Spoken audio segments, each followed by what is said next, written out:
भगवान श्री कृष्ण ने अपने बाल लीला में अनेक से राक्षस का वध किया है, पर क्या हम यह जानते हैं कि राक्षसों ने ऐसा कौन सा पुण्य कर्म किया होगा कि उन्हें श्री कृष्ण के हाथों से वध प्राप्त हुआ? तो आइए सुनते हैं इसके पीछे की कथा को।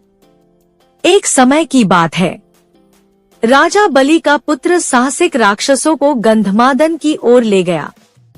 उसके साथ बहुत बड़ी सेना थी। इसी समय स्वर्ग की अप्सरा तिलोत्तम का अवलोकन। उन्होंने एडवेंचर को देखा और एडवेंचरनेस से दोनों ड्रू हो गए। तिलोत्तमा ने अपनी सौंदर्य यात्रा को मोहित कर दिया।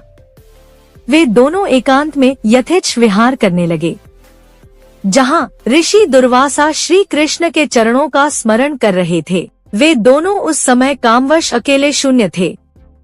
उन्होंने अत्यंत निकट बैठे मुनि को नहीं देखा। सहसा मुनि का ध्यान भंग हो गया।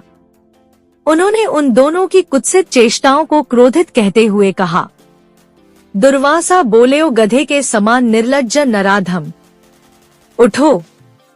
भक्त बलि का पुत्र तू पशुवत आचरण कर रहा है।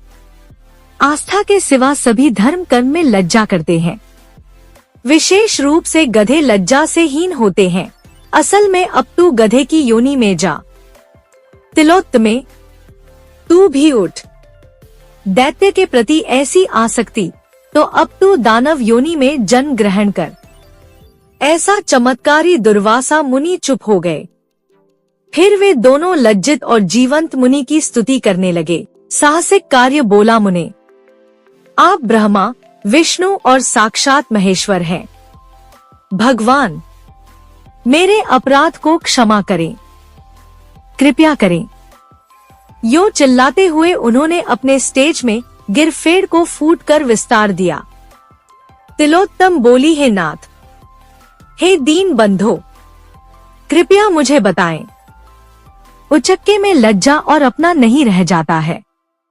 ऐसा खुलासा वह रोटी हुई दुर्वासा के शरण में गई।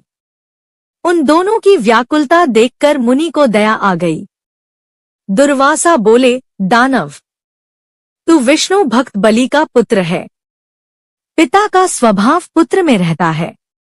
जैसे कालिया के सिर पर अंकित श्री कृष्ण का चरण चिन्ह सभी सर्पों के मस्तक पर रहता है। वत्स, एक बार गधे की योनि में जन्म लेकर तू मोक्ष को प्राप्त हो जा। अब तू वृंदावन के तलवन में जा। वहां श्री कृष्ण चक्र से प्राणों का परित्याग करके तू शीघ्र मोक्ष प्राप्त कर सकता है। तिलोत्तमे,